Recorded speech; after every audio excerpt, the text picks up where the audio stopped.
Pourquoi sommes-nous sur Terre? D'où venons-nous? Depuis toujours, l'homme cherche des réponses à ces questions.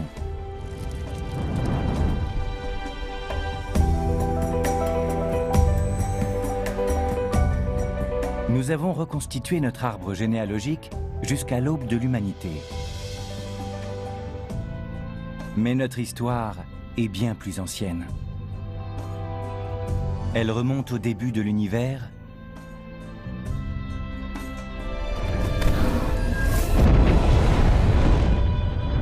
Il y a 13 milliards 700 millions d'années. Le cosmos compte une infinité d'étoiles et de galaxies.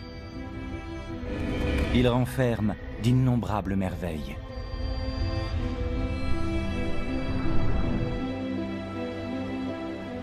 Nous faisons partie de cet univers. Son histoire est donc aussi la nôtre.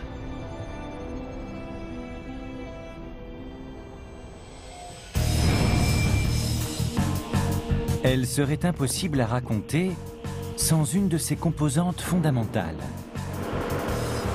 le temps. Rien n'est plus important que le temps pour comprendre ce qui nous entoure.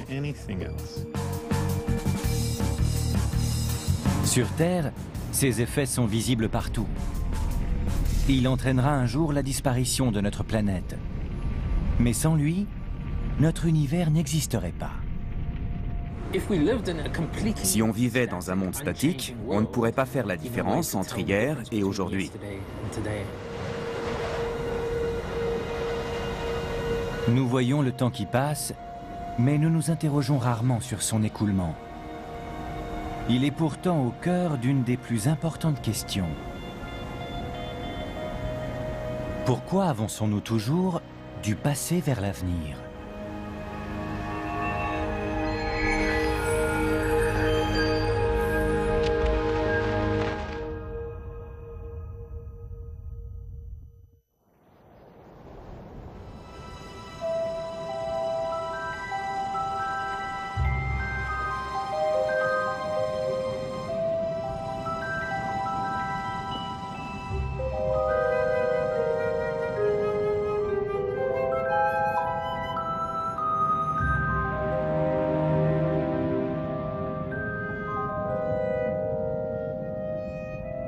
Voici Chonquillo, sur la côte nord-ouest du Pérou. Un site archéologique peu connu d'Amérique du Sud.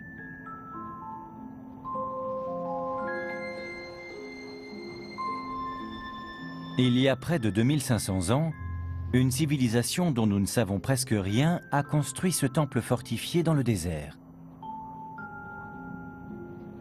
Ses murs étaient autrefois blancs et couverts de dessins.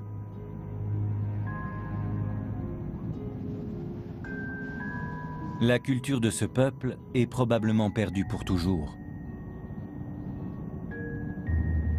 Mais l'archéologue Ivan Ghezzi a découvert dans ces ruines les origines de notre compréhension du temps.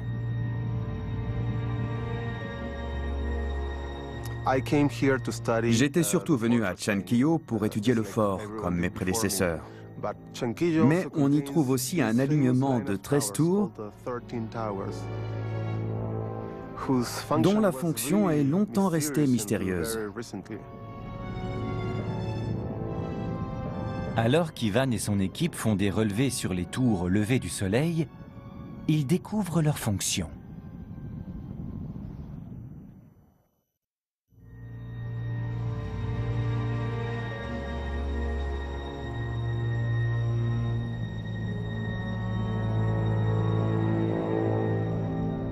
Ça a été une révélation. On n'en croyait pas nos yeux.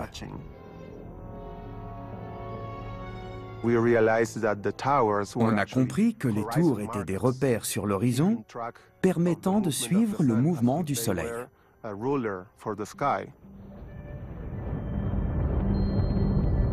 Comme l'axe de rotation de la Terre est incliné, le soleil se lève en différents points de l'horizon selon la période de l'année.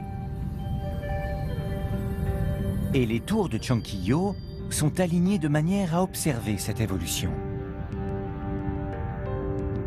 On peut ainsi déterminer la date précise en regardant la position du Soleil par rapport au tour. Chankiyo est un ancêtre du calendrier.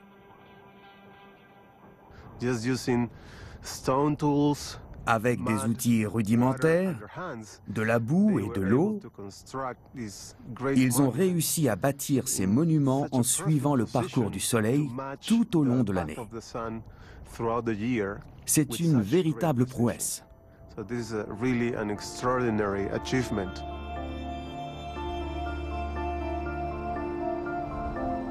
Et ce système est aussi efficace aujourd'hui qu'à l'époque.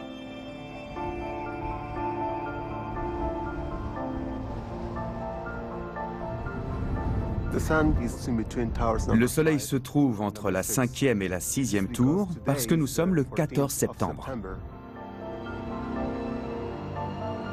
2500 ans après sa construction, Chankiyo permet encore d'estimer la date à 1 ou 2 jours près.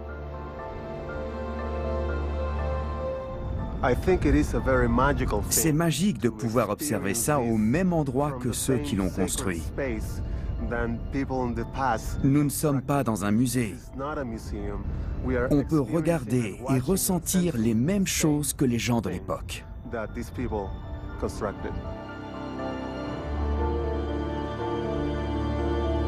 Chankiyo fonctionne encore car le Soleil suit le même parcours qu'au moment où ces pierres ont été posées.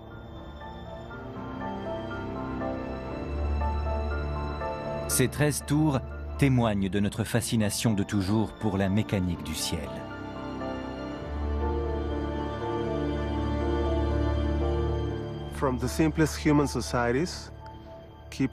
Même pour des sociétés rudimentaires, la notion de temps est indispensable à la survie.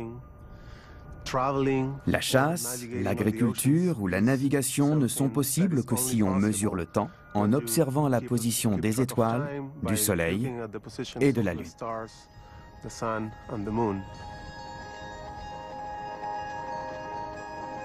Le lever et le coucher du Soleil marquent le rythme le plus évident de notre planète. C'est le tic-tac de l'horloge terrestre.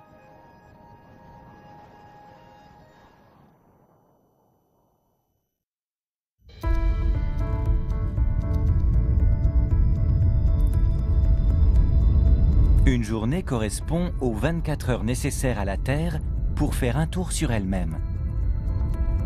Et une année aux 365 jours un quart que dure sa révolution autour du Soleil. Plus on s'éloigne dans l'espace, et plus les cycles s'allongent.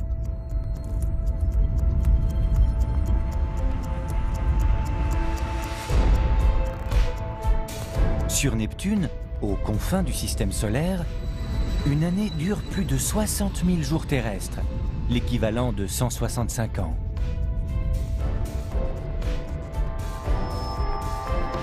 Le Soleil, lui, orbite autour du centre de la Voie lactée.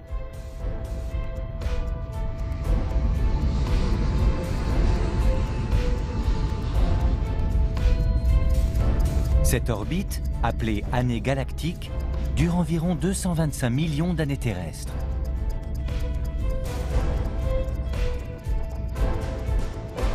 Un court instant à l'échelle de l'univers.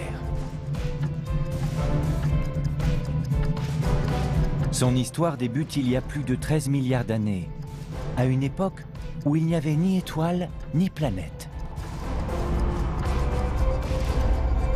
Et elle continuera encore des centaines de milliards d'années.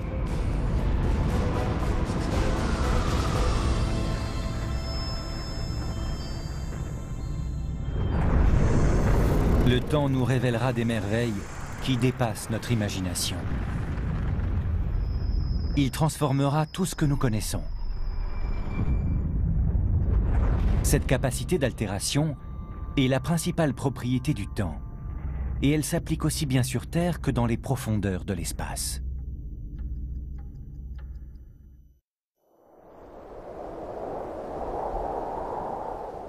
Le glacier Perito Moreno, en Patagonie. Il est vieux de 10 000 ans et son front mesure 5 km de large et 60 mètres de haut. Ce géant de glace paraît solide et immobile, mais il est en perpétuelle évolution. Il glisse petit à petit en aval.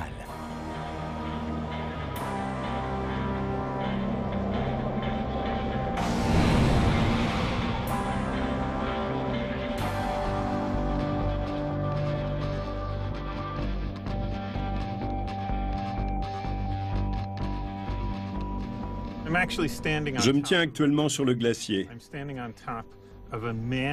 C'est une rivière de glace de 70 mètres d'épaisseur, couvrant plusieurs centaines de kilomètres carrés et qui descend inexorablement la montagne.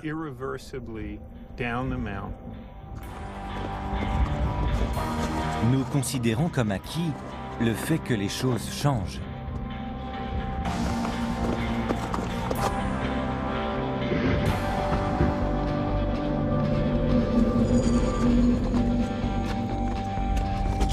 Il s'agit pourtant d'un des plus grands mystères de la science.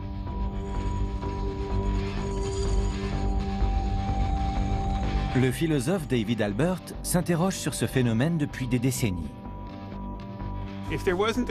Sans le temps, l'univers serait totalement différent. Rien ne ressemblerait à ce qu'on connaît.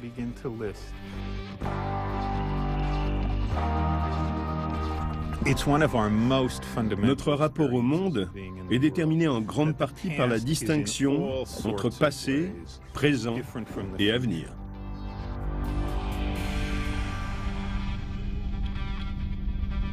Au commencement, cette glace était de la neige.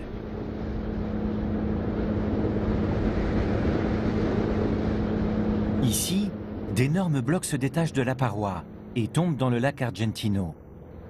Ils fondront progressivement et finiront par disparaître.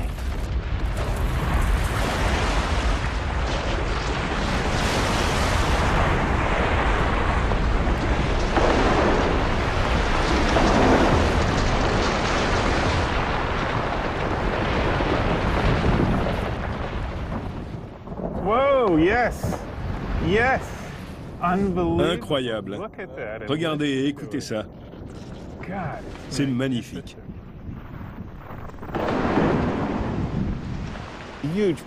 Un énorme morceau est tombé du glacier. C'est vraiment impressionnant. Je n'avais jamais vu ça.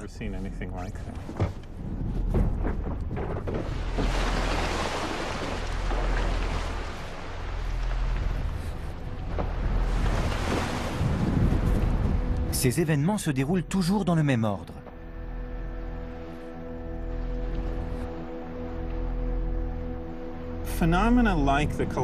Des phénomènes comme l'effondrement d'un glacier suivent toujours la même chronologie. On n'a jamais vu la glace jaillir de l'eau et venir se recoller au glacier. Ça n'arrive pas.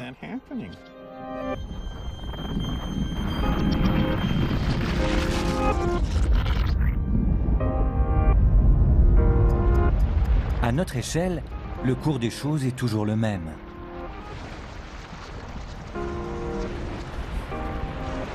Mais l'étude des atomes et des molécules nous indique qu'il peut en être autrement.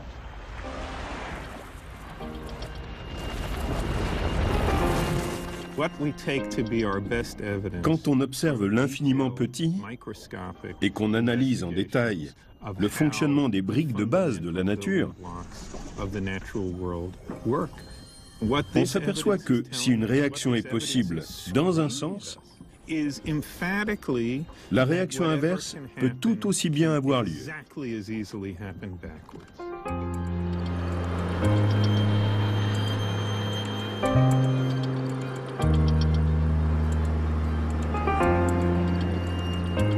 Tout comme un bateau peut faire machine arrière, le glacier et le reste de l'univers pourraient parfaitement fonctionner à l'envers.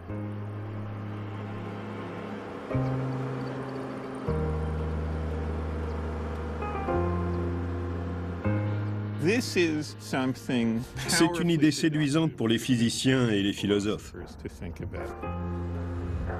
Rien n'est plus élémentaire que le temps pour comprendre le monde. Et rien n'est plus mystérieux.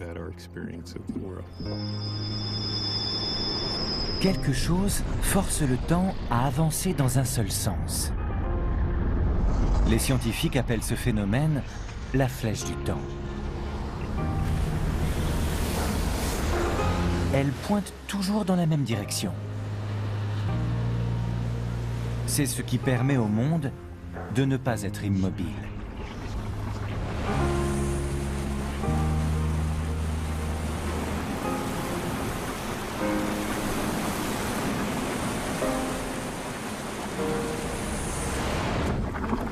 Grâce à la flèche du temps, demain succède à aujourd'hui et rien n'est jamais figé.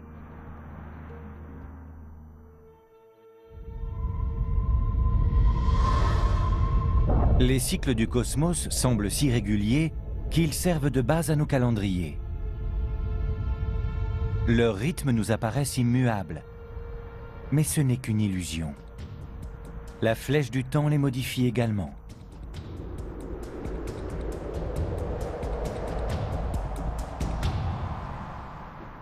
Et l'astronome Paul Roche sait qu'il n'est pas nécessaire de regarder au tréfonds de l'espace pour le constater.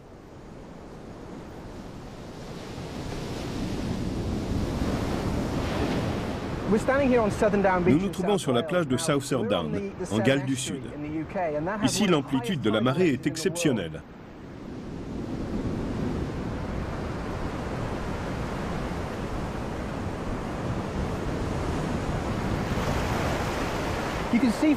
La vitesse de l'eau remontant sur la plage nous montre l'effet spectaculaire des marées sur les océans.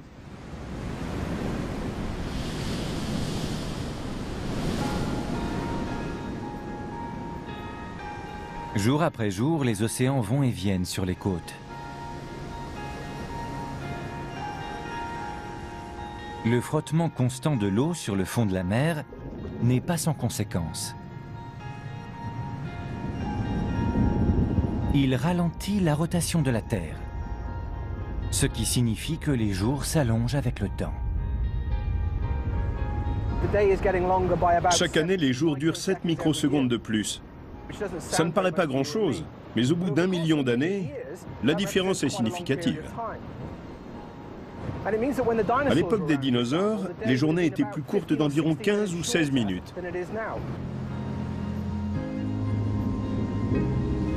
Et le phénomène ne fait que s'accentuer.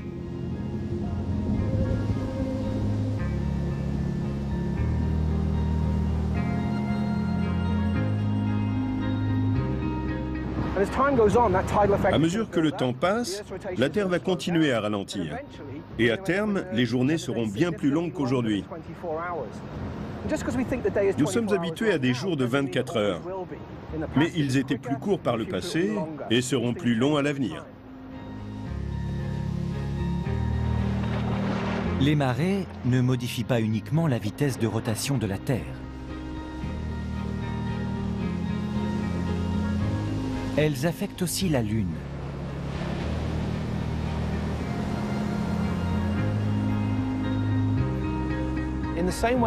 Si la Lune attire les océans à elle, l'inverse est également vrai.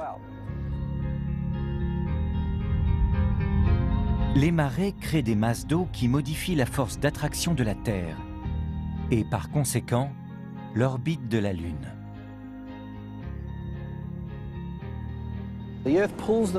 La Terre fait accélérer la Lune sur son orbite, qui s'élargit. La Lune s'éloigne de la Terre à raison de 4 cm par an.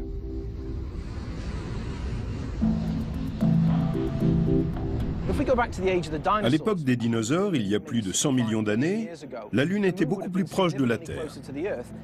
Elle apparaissait plus grosse dans le ciel et les nuits de pleine lune étaient plus claires.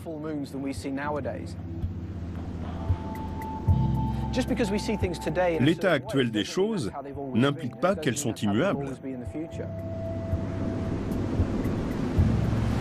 Tout ce qui nous est familier change, même la taille de la Lune dans le ciel. La flèche du temps entraîne la marche du cosmos non pas en un cycle se répétant à l'infini, mais dans une seule direction.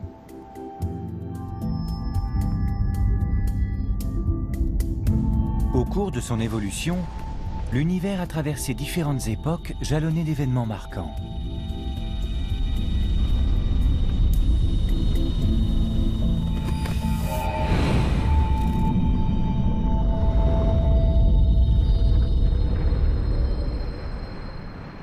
Il y a 3 millions d'années, l'homme n'était pas encore apparu sur la planète.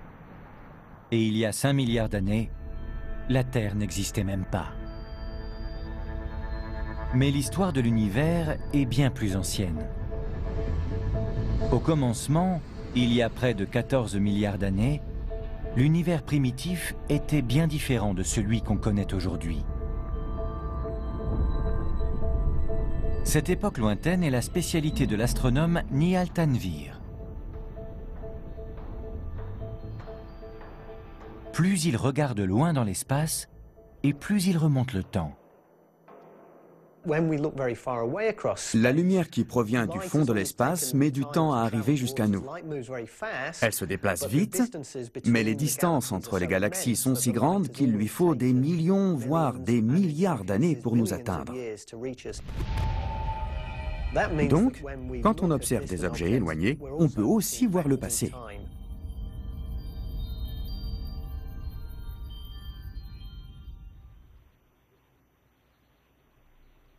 600 km au-dessus de son bureau, le télescope spatial Swift scrute l'infini.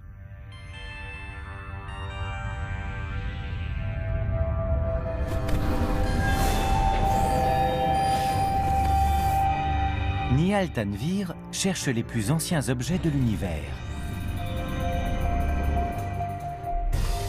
Pendant 4 ans, il reçoit une multitude d'images sur son ordinateur, mais aucune ne correspond à ce qu'il attend.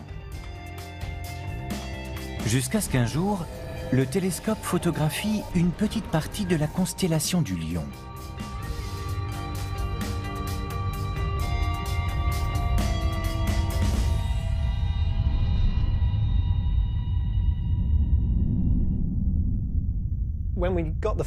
Voici ce que nous montraient les premières images. Nous avons analysé les données et remarqué qu'une source lumineuse se détachait des autres. Cet objet rouge au milieu.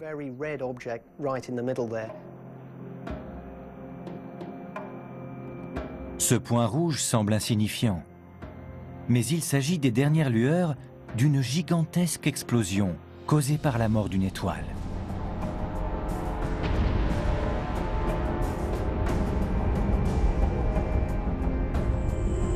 Cette étoile était immense et 10 000 fois plus brillante que le Soleil.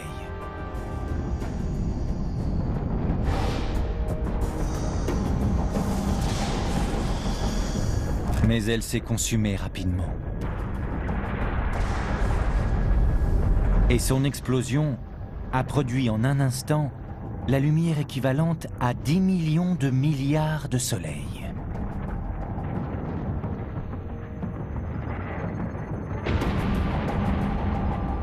Au moment de sa mort, elle a également relâché une grande quantité d'énergie sous forme de rayons gamma.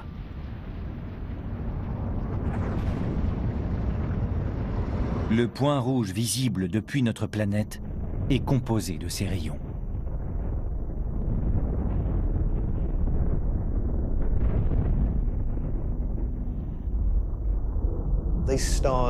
Ces étoiles sont si éloignées qu'aucune technologie ne permet de les observer directement. Mais lorsqu'elles explosent et émettent tous ces rayons gamma, elles sont visibles un court instant d'un bout à l'autre de l'univers. La lumière provenant de ce point rouge voyage depuis plus de 13 milliards d'années.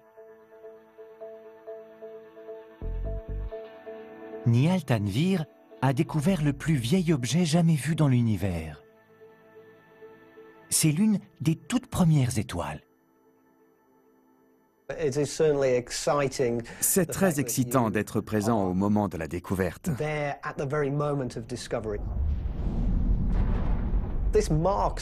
Nous sommes remontés au début de l'ère qui nous intéresse le plus. celle de la formation des étoiles.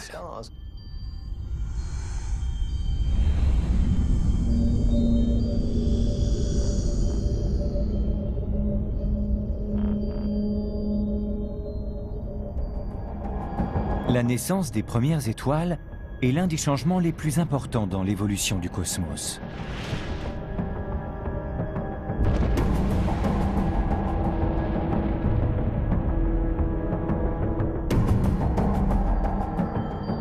Aujourd'hui, notre univers compte des milliards d'étoiles. Elles illuminent nos jours et éclairent nos nuits. Mais tout comme elle les a fait naître, la flèche du temps commande qu'elles disparaissent un jour. Pourquoi en est-il ainsi? Pourquoi y a-t-il une flèche du temps?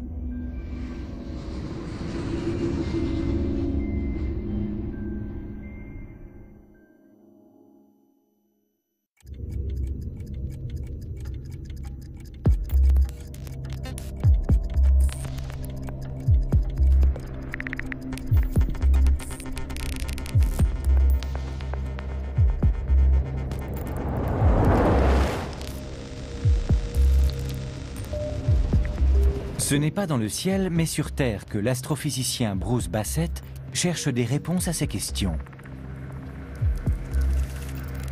Dans une région où les effets du temps sont bien visibles.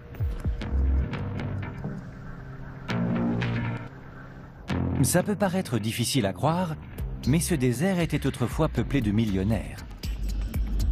Des fortunes se sont bâties ici grâce aux diamants.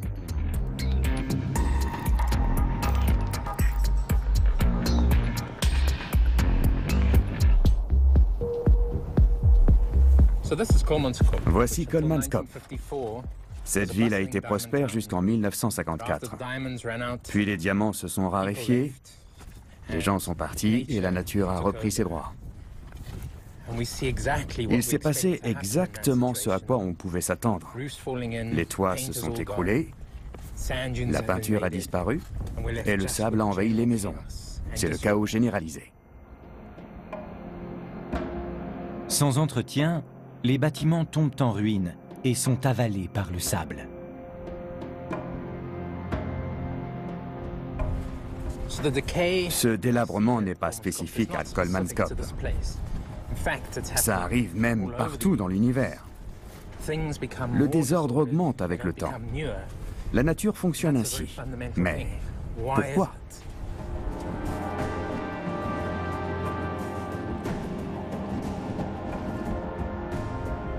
La flèche du temps dicte l'évolution des choses.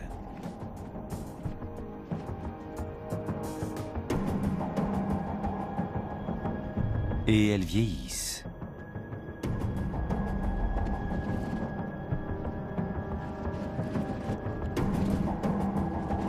La raison en est si simple qu'on peut l'expliquer avec un seau de sable.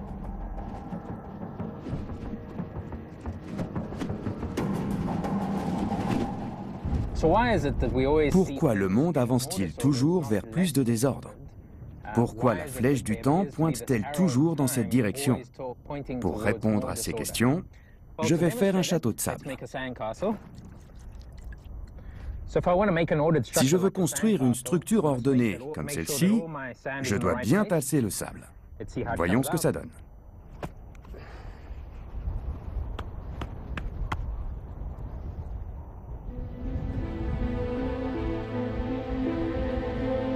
Pour que ces grains de sable ressemblent à un château, ils doivent être organisés d'une manière spécifique.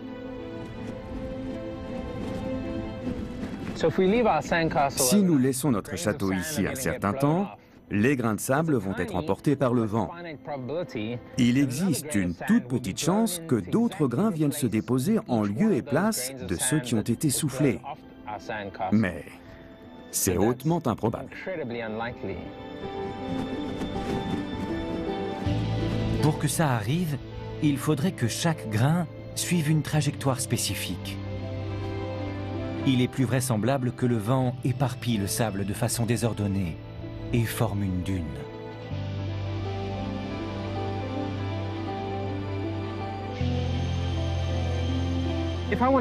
Si je veux faire une petite dune, je peux jeter du sable à peu près n'importe où et je finirai par obtenir quelque chose qui y ressemble.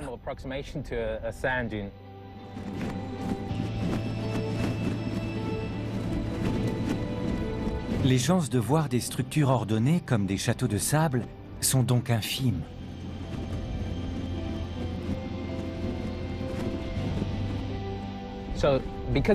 La faiblesse des probabilités explique qu'on ne voit pas ce genre de choses dans la vie de tous les jours.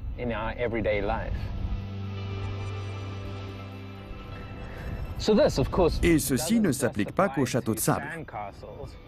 Ça concerne tout l'univers. Le désordre augmente avec le temps. C'est une loi fondamentale de la nature que les physiciens appellent entropie. Le fait que tout devienne plus désordonné avec le temps donne une direction au temps et différencie concrètement le passé de l'avenir. Le passé était plus ordonné et l'avenir le sera moins. L'entropie oriente donc la flèche du temps.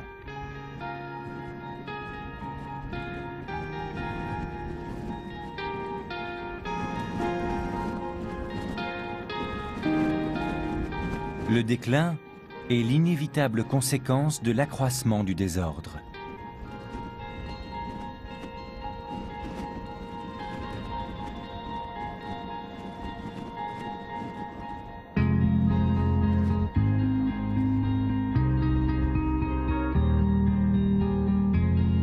Jour après jour, tout change, se dégrade et finira par disparaître.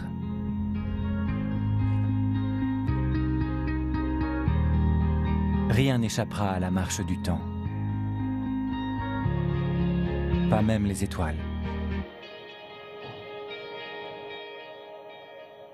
À commencer par la plus proche de notre planète. Pour l'homme, les répercussions seront catastrophiques.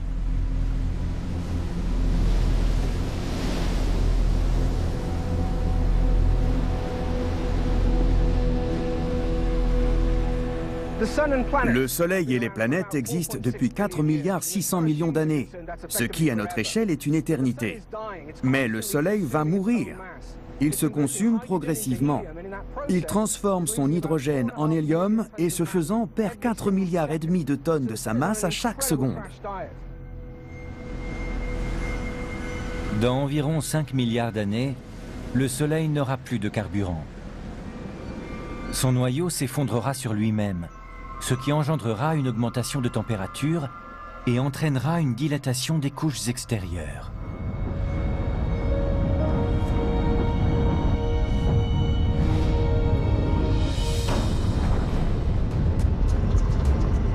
Le Soleil deviendra alors une géante rouge.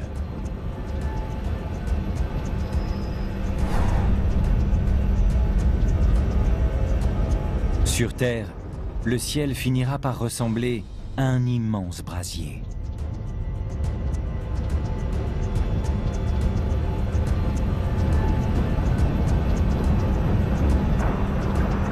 Toute forme de vie aura disparu, et il ne restera qu'une planète desséchée pour assister à l'agonie de notre étoile.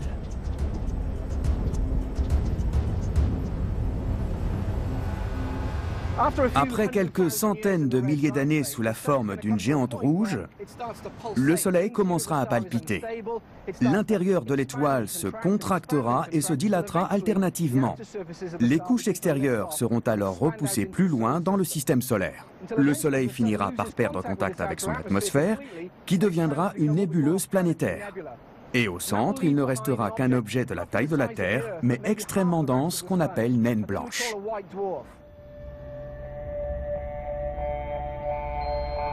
Cette naine blanche sera le dernier vestige de notre astre. Elle refroidira progressivement dans l'espace jusqu'à son extinction.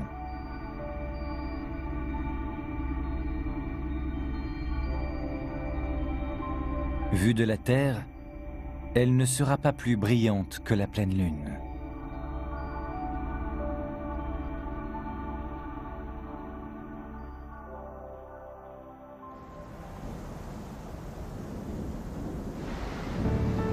Toutes les étoiles connaîtront un jour le même sort.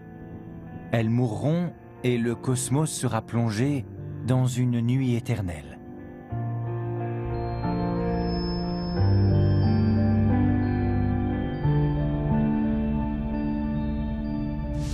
Les merveilles de notre univers ne peuvent durer pour toujours.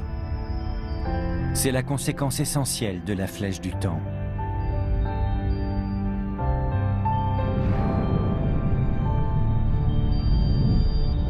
Nous savons comment l'ère des étoiles a commencé et nous pouvons imaginer sa fin.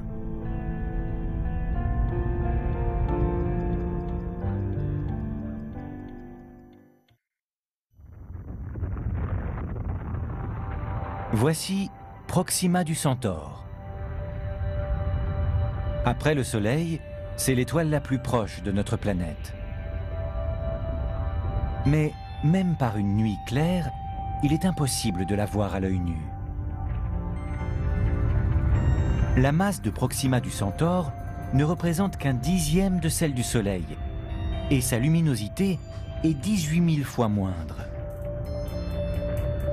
Elle fait partie des naines rouges, les plus petites étoiles du cosmos. Leur faible gravité les soumet à une moins forte pression que les plus gros astres. Elles brûlent donc moins vite.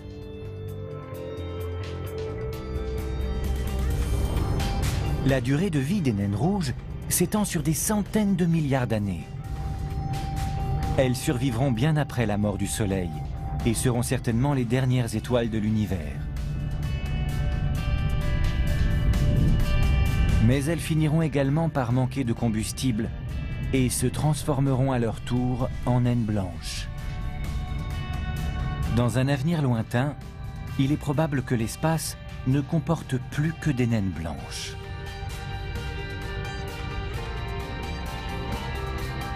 L'ère des étoiles touchera alors à sa fin.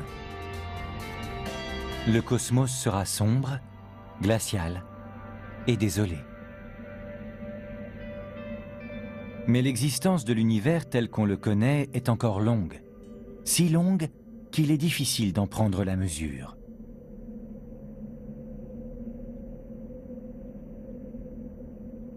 Pourtant, certains endroits sur Terre peuvent nous y aider.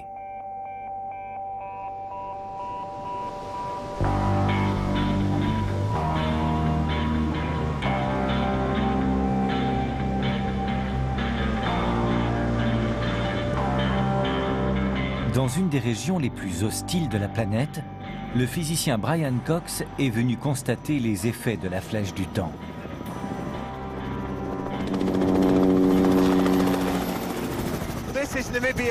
Voici la côte des squelettes, où les eaux froides de l'Atlantique Sud rencontrent le désert namibien. C'est l'un des endroits les plus inhospitaliers du monde. Au XVIIe siècle, les marins portugais surnommaient cette côte les portes de l'enfer. L'épais brouillard qui y règne et les bancs de sable fluctuants ont entraîné le naufrage de centaines de navires. Même si vous arriviez à descendre du bateau, ce n'était que le début des problèmes. Le courant est si puissant qu'il est impossible de ramer vers le large. Et de l'autre côté, le désert s'étend sur des centaines de kilomètres. Donc si vous échouiez ici, c'était la fin de votre univers.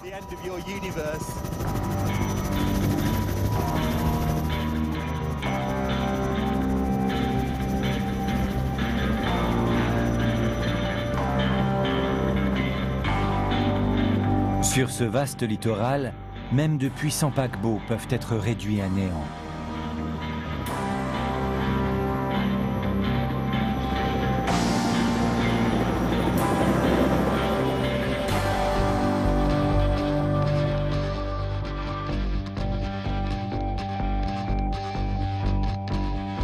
Le délabrement de ce navire durera bien plus longtemps que sa période d'activité.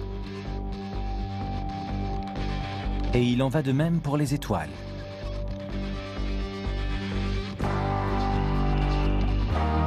On imagine que dans quelques milliards de milliards d'années, les dernières naines blanches s'éteindront, ne laissant derrière elles que des naines noires.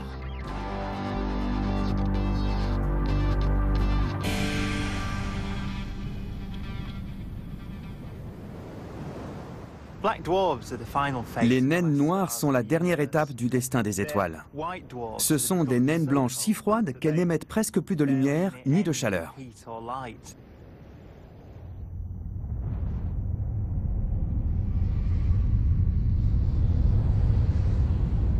Elles ne sont plus qu'un amas sombre de matière, les cendres d'anciennes étoiles. Le temps nécessaire à leur formation est si long qu'on pense qu'aucune étoile n'a encore atteint ce stade.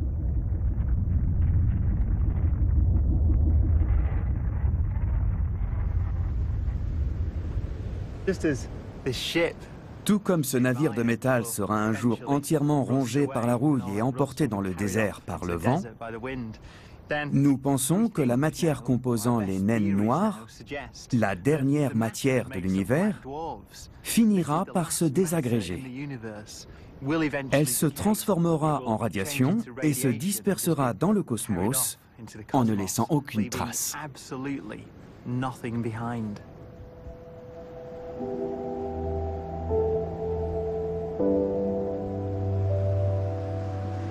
Les derniers atomes de matière disparaîtront en même temps que les naines noires. Il ne restera alors que des particules de lumière traversant le vide et des trous noirs.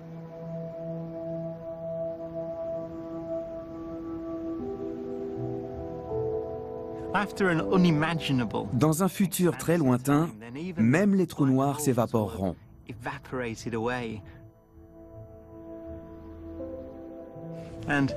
Et quand je dis très lointain, je n'exagère pas.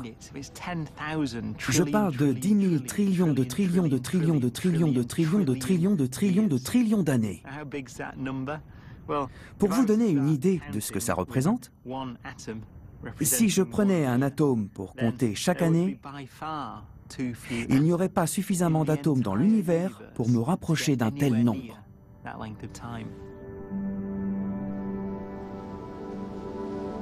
Une fois que les derniers vestiges des dernières étoiles se seront évanouis dans l'espace, l'histoire de l'univers arrivera à sa fin. Pour la première fois depuis sa naissance, il sera dans un état constant. Le désordre n'augmentera plus, puisque plus rien ne pourra se décomposer. Le passé, le présent et l'avenir ne feront plus qu'un, et la flèche du temps cessera d'exister. Rien ne se passera plus jamais.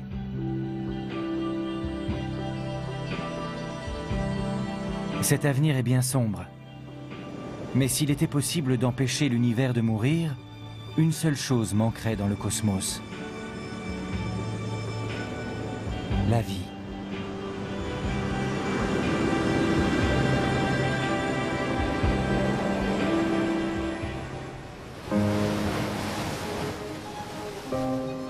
Dans sa course effrénée vers le désordre et la destruction, le temps a créé ce qui rend cet univers si merveilleux.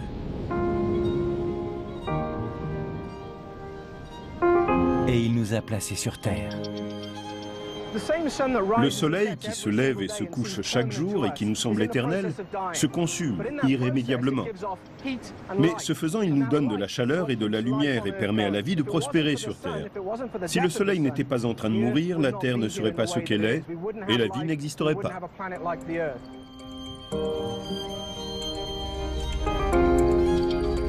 La flèche du temps a donc permis de rassembler les conditions nécessaires à la vie. Sans le temps, les étoiles et les planètes n'auraient pas pu se former, et des particules de matière ne se seraient pas rassemblées pour créer la vie.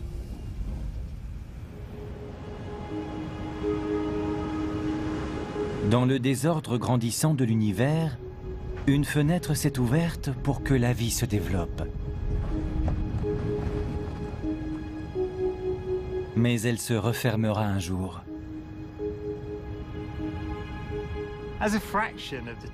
Si on prend la période entre la naissance de l'univers et l'évaporation du dernier trou noir, la fraction au cours de laquelle la vie telle qu'on la connaît est possible représente un pourcentage avec 84 zéros après la virgule.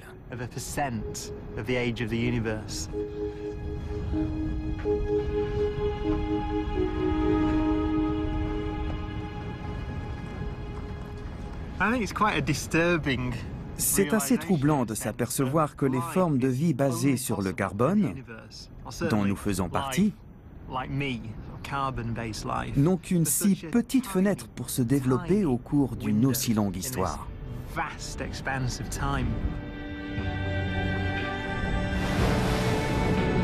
Aussi court soit-il, cet intermède est loin d'être insignifiant. Partant d'un organisme monocellulaire, la vie a évolué jusqu'à une espèce si complexe qu'elle est à même de comprendre la notion de temps.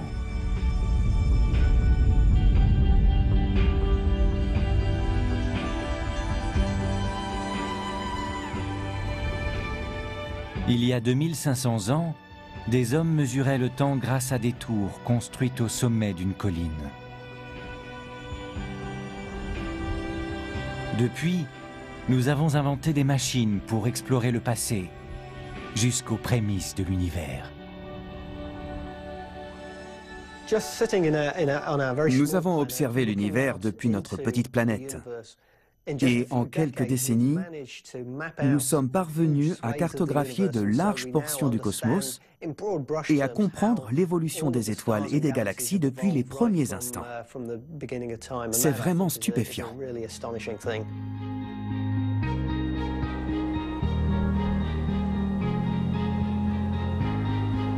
Nous faisons autant partie de l'univers que les planètes ou les étoiles.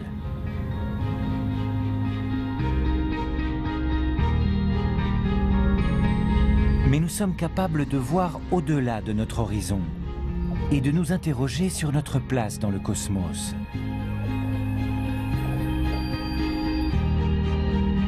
Nous sommes un éclair d'intelligence dans la longue vie de l'univers. Le temps qui nous est offert en ce monde est court, mais il est notre bien le plus précieux.